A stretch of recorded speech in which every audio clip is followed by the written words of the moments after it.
All right, so Dak Prescott is quarterback for the Dallas Cowboys. Usually a very controversial player to talk about, as there are people who really like Prescott and, seemingly year after year put him in the MVP discussion. Then there's people who say that he's overrated trash. What is he? Well, he's coming off of a season where he, was actually second in MVP voting, was very good this season, and I think it was justified. I think he should have been an MVP candidate, although he wouldn't have personally been my selection. I thought he was very good. The Cowboys also did not extend him to a long-term deal. He still has 1 year left on his deal this upcoming year, but you are allowed to extend him if you want to. It's come out. They are not doing that and don't appear to be giving him an extension until he hits the free agent market. So, listen, sometimes this happens, right? Lamar Jackson was in a somewhat similar situation. He was also, was he going to get signed? Was he not going to get signed? He ends up getting signed by the Ravens after getting tagged, and he was able to feel out the open market a little bit. That could happen, but again, Prescott has already gotten one contract. Does he now move on? Well, let's just get into it, and let's talk about what should they do, and what should the Cowboys do? What should Prescott do? What's, the whole quarterback contract conversation is, I think, very interesting. So yeah, let's just get into it. I have some of my handy charts here to talk about, so let's just jump into it. So first is this chart, which, a lot of what I'm going to talk about, it might be kind of reiterating what I talked about in my Kirk Cousins film study video I made not too long ago. So if you've already seen that one, it might be kind of just going over some of the same stuff, but thanks for watching this one anyway. So 3 wins. 3 wins, that's kind of around where I would say Prescott brings his team. It might be a bit high on an average year, but probably a bit low for this past season. So, 3 wins tends to be what I would, using kind of advanced metrics, would say is how much he brings to the table. The average team spends $30 million on a win. With the salary cap the way it is, each team gets 8.5 wins a season, because that's, there's going to be 17 games for each team. You spend around $30 million on a win. That's just, if you spend up to the salary cap, which teams tend to spend a little over the salary cap, but, assuming every team spends exactly the salary cap, you're going to spend $30 million on a win. Well, therefore, Dak's worth $90 million, right? I mean, 3 wins, $30 million a win. $90 million, whoa, worth way more than he's getting. The $60 million is underpaid. Well, actually, yes, that's actually kind of the case, but it's a little bit more complex than that, because one difference is that the goal isn't to win 8.5 games, right? The goal is to win, I would say, around 13 games. That's kind of what usually puts you in championship contention. Yes, the Chiefs won 11 and won a Super Bowl, but you get the idea. You want to be a 13-win caliber team, typically.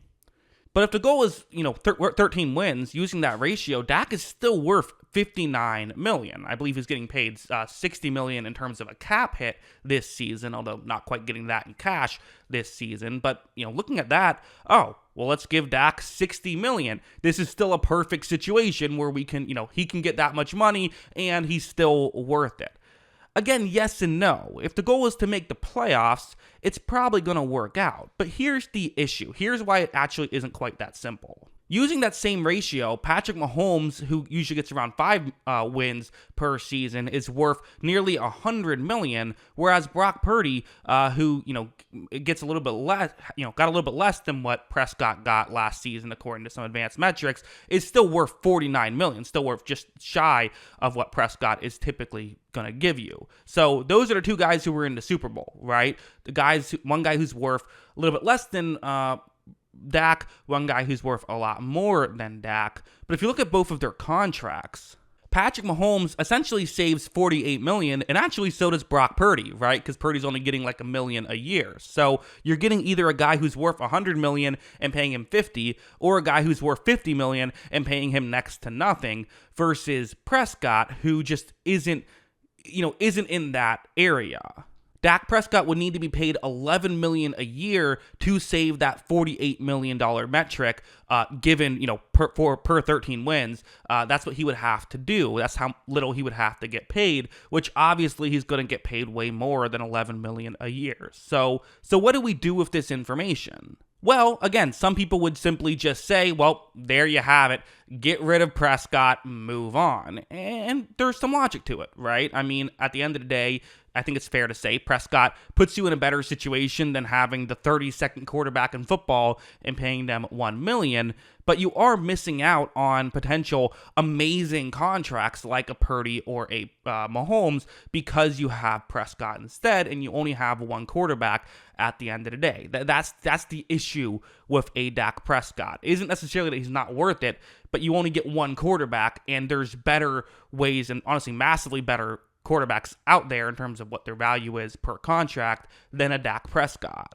However, if you go out and say, well, okay, go out and find a Brock Purdy, a guy who's going to be a top 10 quarterback in football year 2. Okay, great. Well done. Yeah, sure. Well, let me just go get one of those guys real quick. Like, it's not that easy to do, right? And sometimes you can get a free agent guy like a Baker Mayfield who gave that to Tampa Bay last year.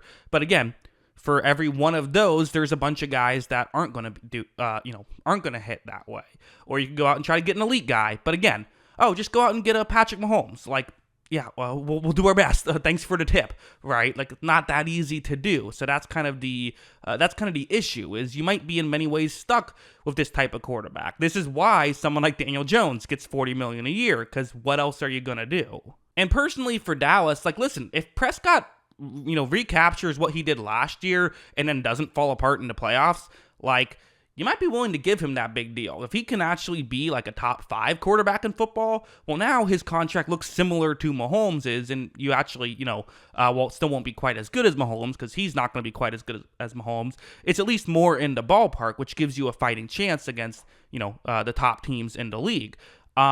If he ends up being, typical Dak Prescott this upcoming season, though, is, the 8th best quarterback in football, well, then maybe it's not actually worth it to give him the big deal. And that's why I kind of like the idea of, hey, he played not the toughest competition this most recent season, right? I mean, NFC East did not exactly have the most elite defenses, with Washington maybe the worst in football, Philadelphia maybe the second worst in football, and the Giants wasn't great either. So you have, that could have, I'm not saying that was the only reason. I think he was still very good last year, but I don't know. Guy coming off his career year, usually not the best time to pay him. Let's give him another year, see what he can do. I think that makes sense to me. So I think two things can be true. Prescott's a good quarterback and had a great season last year, and Dallas is probably making the right move, waiting another year to pay him. So, those are kind of my thoughts on all this. What do you think? Let me know in the comments below.